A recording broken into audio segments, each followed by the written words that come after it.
अस्सलामुअलैकुम नाजरीन। मैं उछलकर जीप से बाहर निकला और जिधर से आवाज़ आई थी उधर को दौड़ा।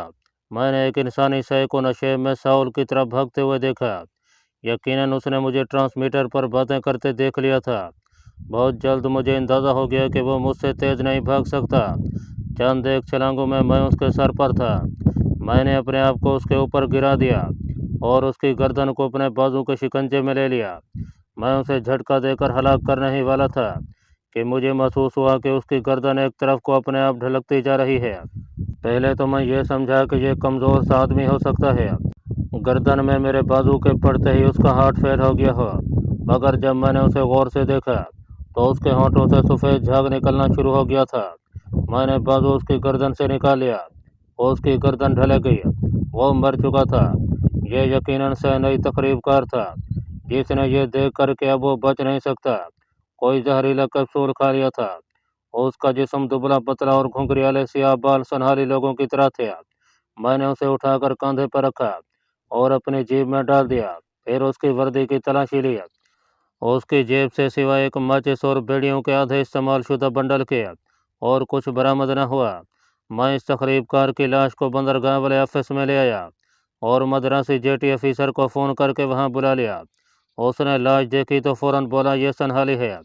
मैंने एक सनहाली तकरीबकार को पकड़ा था। मेरी कारकर्दगी की मिस्टर व्यास ने भी अगले रोज़ तारीफ की। अफसोस सिर्फ यह था कि तकरीबकार जहर खाकर खुदकुशी करने में कामयाब हो गया था। इस वारदात ने वहाँ मेरे एतमाद में इजाफा कर दिया।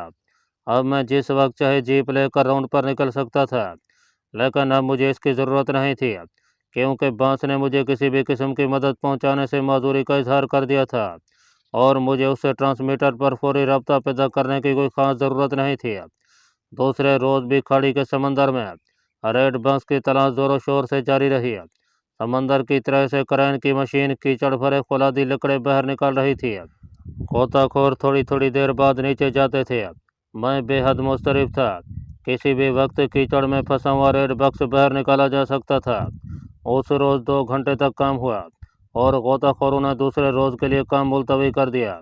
यह बड़ा जान जोखों का काम था और पानी में उतरकर कीचड़ को खंगालने में काफ़ी मेहनत करनी पड़ती थी। ज़्यादा देर तक गोताखोर समंदर में रह भी नहीं सकते थे। मैंने उस रोज़ के लिए खुदा का शुक्र अदा किया और दोपहर को खाना खाने अपने होटल में आकर सोचने लगा कि मुझे क्या नया अमल इख्तियार करना चाहिए।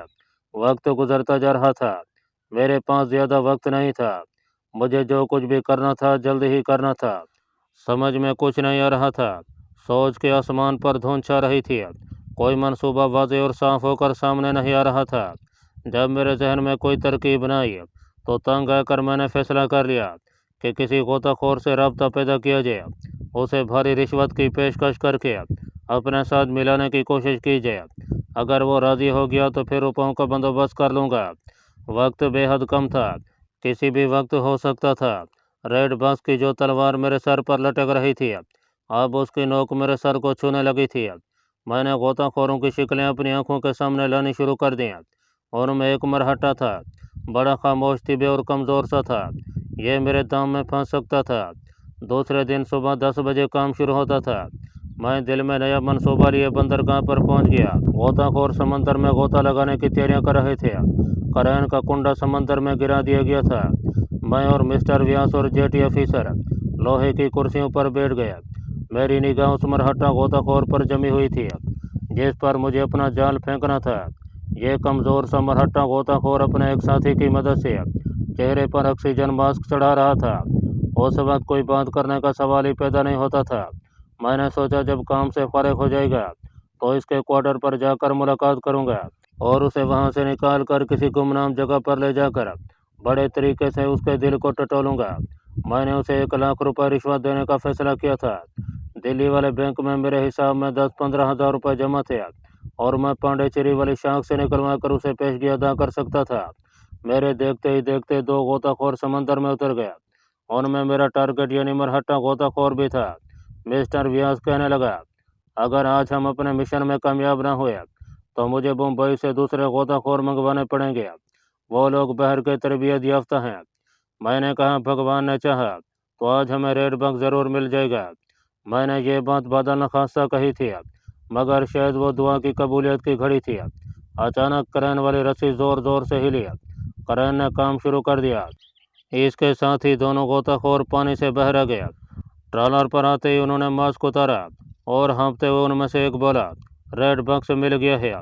मेरे पाँव के नीचे से जैसे ट्रॉलर का तख्ता निकल गया हो। मैंने लोहे की कुर्सी के बाजू को मजबूती से पकड़ लिया। मेरे हाथ पाँव ठंडे हो गए थे। मिस्टर वियांस खुशी से उछल पड़ा। जेटी ऑफिसर भी उठ खड़ा हो गया। इतने में क्रेन की जंजीर के साथ बंधा हुआ लोहे का एक जालीदार थैला समंदर से बाहर निकला, जिसके अंदर क्रिकेट की गेंद से दुगनी साइज का एक सुर्ख गोला पड़ा था। यही रेड बक्स था, यानी मेरी मौत का परवाना। मुझे यूं लगा जैसे एक ज़बरदस्त ताकत वाला टाइम बम है जो मेरे जिस्म के साथ बांध दिया जाएगा और फिर वो फटकर मेरे जिस्म के पुर्जे उड़ा देगा। मिस्टर व्यास और जेटी ऑफिसर के साथ मुझे भी रेड बक्स मिल जाने की खुशी में मुसरत का इजहार करना पड़ा। मिस्टर व्यास ने जेटी ऑफिसर से कहकर उसी वक्त स्पेशल सिक्योरिटी स्क्वाड को वहां मंगवा लिया और उनकी हिफाजत में रेड बक्स को प्लास्टिक के लिफाफे में बंद करके पहले बंदरगाह के सिक्योरिटी ऑफिस में पहुंचा। हम भी उसके साथ थे। सफ़ेद प्लास्टिक के लिफाफे में से रेड बक्स का गेंद एक सुर्ख अंगारे की तरह मुझे घूर रहा था। यहाँ मिस्टर व्यास ने अपनी निगरानी में रेड बक्स को चमड़े की थैली में बंद करके उस पर मुहर लगाई और कहा कि ये रेड बक्स मेरे रेस्ट हाउस वाले कमरे में रहेगा। कल मैं इसे लेकर मद्रास रवाना हो जाऊंगा, जहां इसके अंदर मौजूद फिल्म की स्क्रीनिंग होगी। मेरी मौत के समान हो चुके थे। अब मुझे सर धड़ की बाजी लगानी थी। मेरे तबाहकुन कमांडो एक्शन का वक्त आ गया था।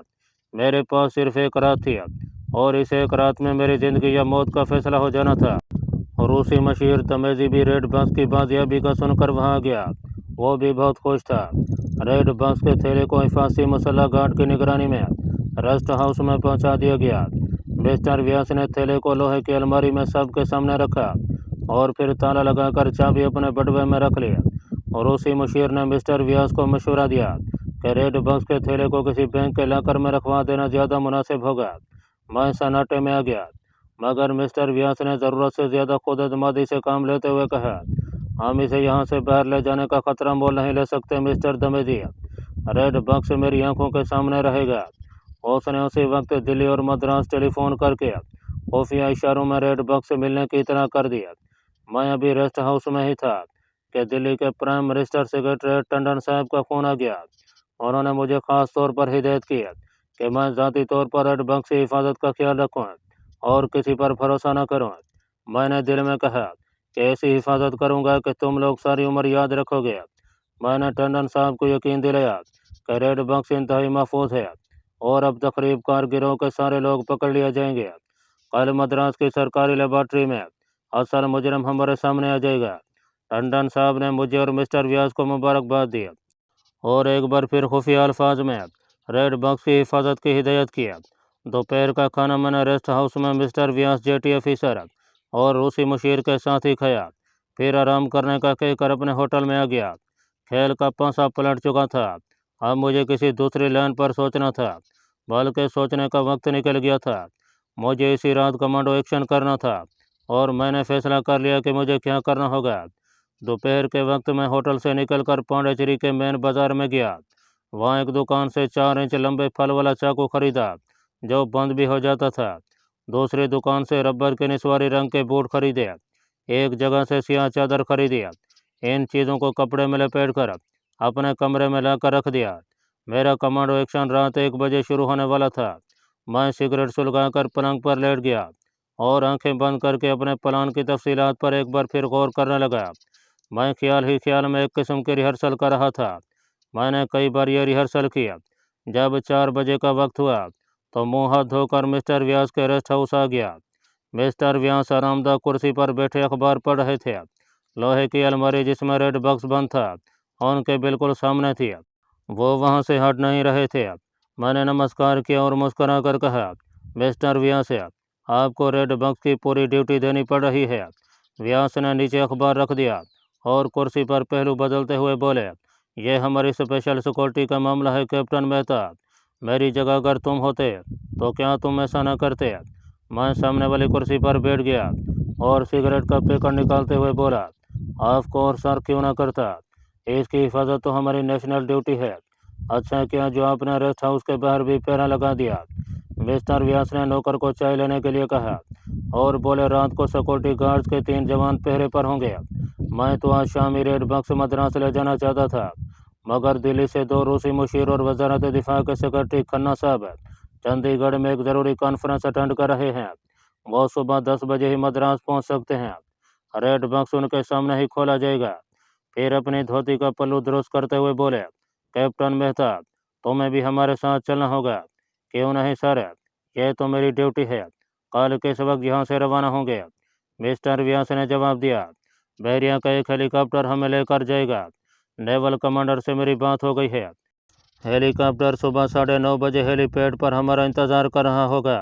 मैंने रेस्ट हाउस में दाखिल होते ही देख लिया था कि सिक्योरिटी के 2 जवान स्टेन करने लिए वहाँ पहरा दे रहे थे।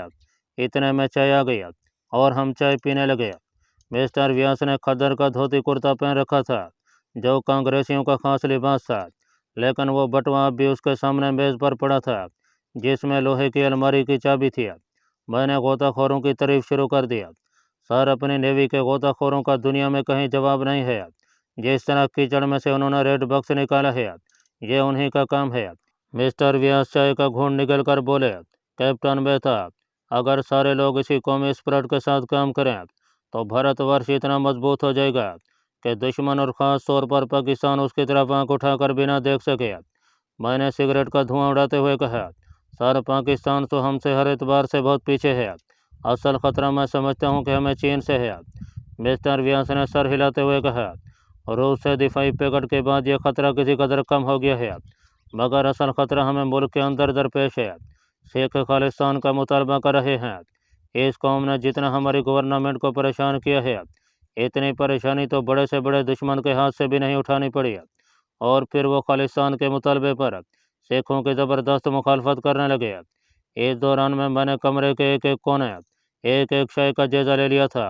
मिस्टर व्यास से गुफ्तगू करते हुए मैंने ये बात ख़ास तौर पर नोट की थी कि वो किसी वक्त मुझे अपनी मकनातीसी नज़रों से टिकटिकी बांध कर तकने लगते थे। कभी सोचता कि हो सकता है इन्हें मुझ पर शक हो गया हो, कभी ख्याल आया कि नहीं, शक करने का बज़ाहिर कोई इम्कान नहीं है, लेकिन कुछ भी हो सकता था। आखिर ये आदमी सौराष्ट्र का एक तजर्बेकार इंटेलिजेंस ऑफिसर था, मगर मैंने अपने चेहरे पर इस किस्म के तासुर की एक हल्की सी झलक भी नहीं आने दी थी कि जिससे ज़ाहिर होता कि मैं उसकी नज़रों से बौखला गया हूँ। मैं बड़े नर्म और पुरजोश अंदाज में हिंदुस्तान की बड़ी बहरी और हवाई फ़ौज की तारीफ़ कर रहा था। मैंने अलमारी की तरफ इशारा करके कहा, मैं समझता हूँ सर कि इस चाबी का बैंक के लॉकर में रखवा देनी चाहिए थी। मिस्टर व्यास ने मुस्कुराते हुए कहा, कैप्टन मेहता, मेरी सारी उम्र इंटेलिजेंस में गुजरी है। मैं इस किस्म की चीज़ों की हिफाजत करना खूब जानता हूँ। चाबी इस बटुए में मेरी आंखों के सामने है और रात को मेरी सदरी की जेब में मेरे साथ ही रहेगी। मैं यही मालूम करना चाहता था कि रात को चाबी या इंटेलिजेंस अफसर कहाँ रखेगा। मैंने हंसकर कहा, सर, आपके वसी तजर्बे के आगे तो हम कुछ भी नहीं हैं। हमें तो आपसे अभी बहुत कुछ सीखना है। मिस्टर व्यास फूल गए, अपनी तारीफ सुनकर बड़े खुश हुए। फिर एकदम संजीदा होकर मुझे घूरते हुए बोले, मगर तुम चाबी के बारे में इतने परेशान क्यों हो? मैं संभल कर बैठ गया, कंधे उचका कर बोला, सर, कुदरती तौर पर हम में से हर एक को इस चाबी की फ़िक्र होनी चाहिए। आखिर ये हमारी नेशनल सिक्योरिटी का मामला है। अब दोस्त की तबाही से हमारी दिफाई हैसियत को बहुत बड़ा धचका लगा है। हम इस तकरीबी कार्रवाई के असल मुजरमों को पकड़ना चाहते हैं और सबूत इस रेड बक्स में है, जिसकी हिफाजत के सिलसिले में मेरी, आपकी, हम सब की परेशानी और तजस्सुस बजा है। मिस्टर व्यास दूसरे इलम में मुस्कराए और बोले, अरे मिस्टर, तुम फिक्र क्यों करते हो? यहाँ इस कदर पहरा है कि चिड़िया भी पर नहीं मार सकती है। तुम कल सुबह सुबह ही मेरे पास आ जाना, नाश्ता हम इकट्ठे करेंगे। उस रोज़ की तरह भूल ना जाना। मैंने उठते हुए कहा, हरगिज़ नहीं सर, वैसे मैं उस रोज़ हाजिर न हो सका, इसके लिए एक बार फिर माजरत चाहता हूँ। मैं मिस्टर व्यास से इजाज़त लेकर अपने होटल जाने के लिए वहाँ से चल दिया। मिस्टर व्यास के कमरे तक सामने की जानिब बरामदे की बाईं तरफ से एक लकड़ी का ज़ैना ऊपर जाता था। आगे छोटा सा लॉन था। यहाँ 2 मुसल्लह सिपाही स्टेन करने लिए चाको चौबंद खड़े पहरा दे रहे थे। मैं खामोशी से उनके करीब से गुजर गया। ये दुबले पतले मद्रासी सिपाही थे, मगर बड़ी मुस्तैदी से पहरे पर खड़े थे। उन्हें ऐसा ही करना चाहिए था। नेवल रेस्ट हाउस से मेरे होटल तक का रास्ता बमुश्किल 1 फरलांग होगा। यह रास्ता छोटी सी कच्ची सड़क की शक्ल में था, जिसकी एक जानब घास का मैदान था और दूसरी जानिब बहरिया के माल गोदाम की लंबी दीवार थी, जिसके आगे कांटेदार तारों की दीवार खिंची हुई थी। मैदान की जानिब नारियल और ताड़ के दरख्त जो उस कच्चे रास्ते पर झुके हुए थे। आगे जाकर यह कच्ची सड़क पक्की सड़क से जा मिलती थी, जिसकी परली तरफ इमारतों की कतार में वो होटल था जहाँ मैं रह रहा था। वापसी पर मैं सारे रास्ते एक एक जगह का बगौर जायजा लेता आया था। मैं इस घर से पैदल ही चल रहा था। माल गोदाम की दीवार के साथ काफ़ी फासले पर बिजली के 2 बल्ब रोशन थे। शाम गहरी हो चुकी थी। इन बल्बों की रोशनी ज़्यादातर उसी जगह पर थी जहाँ वो लगे हुए थे। कमरे में आकर मैंने पतलून बुशर्ट उतार कर धोती कुर्ता पहन लिया। मैं पलंग पर लेटा ही था कि टेलीफोन की घंटी बजी। मैंने रिसीवर उठाया। दूसरी तरफ से किसी लड़की की सुरीली आवाज़ सुनाई दी। मैं उसे पहचान न सका। कौन है? दूसरी तरफ से आवाज़ आई। मैं पहले ही कह रही थी कि तुमने मुझे भुला दिया है। इतनी देर हो गई है, तुम यहाँ से गए, कोई ना खत लिखा ना फ़ोन किया। मैं सजाता बोल रही हूँ। मैंने उसे पहचान लिया था। मैं हैरान हुआ कि सजाता को मेरा नंबर किसने दिया और उसे यह कैसे पता चला कि मैं पांडिचेरी में हूँ, क्योंकि मेरे कन्याकुमारी के इस दौरे को सिगाए राज में रखा गया था। मैंने सबसे पहले उसे यही सवाल किया कि उसे मेरा फ़ोन नंबर किसने दिया। वो बोली, तुम्हारे दफ्तर में हमारा एक रिश्तेदार काम करता है, मैं उसका नाम नहीं बताऊंगी। तुम्हारे होटल का नाम मुझे उसने बताया था। डायरेक्टरी में मैंने उस होटल का नंबर मालूम कर लिया और तुम्हारे कमरे में फ़ोन कर दिया। क्या तुम नाराज़ हो? अरे नहीं सजाता, भला मैं क्यों नाराज़ होगा। मुझे ये खुशी हुई कि तुमने मुझे फ़ोन किया।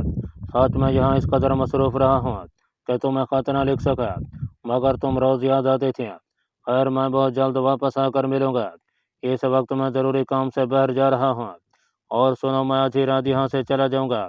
तुम दोबारा फ़ोन मत करना, ओके? सजाता की आवाज़ आई। किशन, तुमने मुझे भुला दिया है। मैं सोच भी नहीं सकती कि तुम मुझे भूल जाओगे। वही और तुम्हारी बातें कर रही थी। मैंने ज़ोर देकर कहा, सजाता प्लीज़ किसी से मेरा जिक्र मत करना। ये ऑफिशियल सिगरेट है और मुझे फ़ोन भी ना करना। अब मैं यहाँ नहीं रहूँगा। मैंने फ़ोन बंद कर दिया। मैं जानता था कि सजाता का वो रिश्तेदार कौन है। वो हमारे ऑफिस में क्लर्क था। कम बखत को न जाने कैसे मेरा पता चल गया। वैसे ये मैंने देखा है कि हिंदुस्तान में किसी भी महकमे में किसी बात को खा कितना ही छुपा कर क्यों न रखा जाए, वो ज़रूर लीक आउट हो जाती है। शायद इसकी वजह यह है कि हम लोग फितरी तौर पर एक दूसरे की ठो में लगे रहते हैं और ये जानने के लिए बेताब रहते हैं कि फ़िलहाल आदमी क्या कर रहा है, कहाँ जाता है। मैं अगर दिल्ली जाकर उसके खिलाफ रिपोर्ट कर दूँ तो उसे फ़ौरन नौकरी से जवाब मिल सकता था, मगर अभी तो खुद मेरा दिल्ली वापस जाना मशकूक था, क्योंकि मेरे सामने एक ऐसा ख़तरनाक कमांडो मिशन था जिसमें मेरी जान भी जा सकती थी। मैंने उसी वक्त होटल के एक्सचेंज को फ़ोन करके उन्हें हिदायत कर दिया कि अगर दूसरे शहर से किसी लड़की का फ़ोन है तो उसे कह दिया जाए कि मैंने होटल छोड़ दिया है। सजाता को मैंने फ़ौरन जहन से निकाल दिया और मुझे इस वक्त जो मिशन दरपेश था उसके जज़ियात पर एक एक करके गौर करने लगा। मैंने शुरू से आखिर तक अपने कमांडो ऑपरेशन पर कई बार गौर किया, एक एक एक्शन को जहन में लाकर कई बार उसका जायजा लिया, हर इम्कान के बारे में अच्छी तरह से सोचो विचार किया। जब मेरे सामने लाइन ऑफ एक्शन बिल्कुल वाज़ेह हो गई तो मैंने देखा कि मैं सिगरेटों की तकरीबन आधी डब्बी फूंक चुका था। रात ठीक 12 बजे का अमल था। मैं पलंग पर लेटा सिगरेट पी रहा था। कमरे की बत्ती मैंने बुझा रखी थी। 1:45 मैंने सिगरेट को एस्ट्रे में मसल दिया। पलंग से उठकर दरवाजे के पास आया। उसे खोलकर बाहर कॉरिडोर में देखा। कॉरिडोर की छत में फासले फासले पर धीमी बत्तियां मध्यम रोशनी बिखेर रही थीं। लोग अपने अपने कमरों में गहरी नींद सो रहे थे। कॉरिडोर दूर दूर तक सुनसान था। मैंने 2-3 लंबे लंबे डग भरे और पाम के गमले के पास आकर बैठ गया। फिर उसे नीचे से ऊपर उठाया, नीचे से रिवॉल्वर वाली थैली निकाली, गमले को अपनी जगह पर रखा और जल्दी से कमरे में आकर दरवाज़ा बंद करके चटखनी चढ़ा दिया। खिड़की का पर्दा हटा दिया, जिससे बाहर आसमान पर चमकते सितारों की धीमी धीमी रोशनी कमरे में आने लगी। सबसे पहले मैंने पजामा कुर्ता उतारा, उनकी जगह तंग नीली पतलून और नीली बनियान पहन लिया। पाँव मैंने सवारी रंग के रबर के जूते चढ़ाया। रिवॉल्वर को सलेंसर लगाकर उसे कमर के गिर्द पट्टी के साथ कसकर बांध लिया। चाकू पतलून के एक भी जेब में रखा। सर पर सियाह रंग का रुमाल बांध लिया। काली चादर ओढ़ी तो महसूस हुआ कि ये मेरे अमल की राह में रुकावट पैदा कर रही है। चुनाचे उसे वहीं रहने दिया। अपने आप को आईने में देखा। अगरचे बत्ती बुझी होने की वजह से आईने में मेरा मदम सा अक्सी दिखाई दे रहा था, मगर मैंने देख लिया कि अंधेरे में मुझे दूर से नहीं देखा जा सकेगा।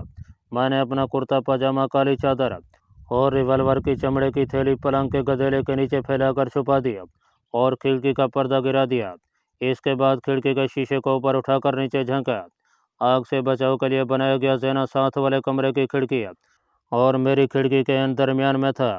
उस ज़ने तक उधर से भी तख्ता लगा था और मेरी खिड़की के नीचे भी एक तख्ते को जोड़कर ज़ने के पहले तख्ते से मिला दिया गया था।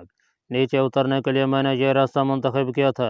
ये होटल का एक भी हिस्सा था और यहाँ सामने मोटरें खड़ी करने के लिए 4 शेड बने हुए थे जिनमें मोटरें पार्क थीं।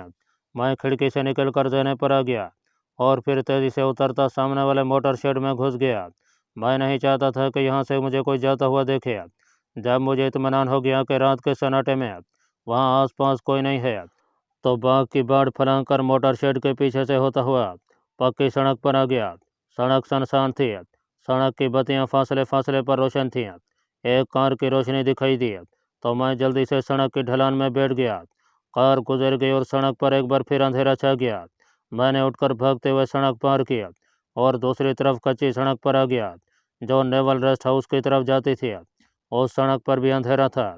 जहाँ नेवल गोदाम की एक भी दीवार से बिजली का कमज़ोर बल्ब लगा था। रोशनी सिर्फ वहाँ तक ही थी, लेकिन मुझे इस सड़क पर से नहीं गुजरना था।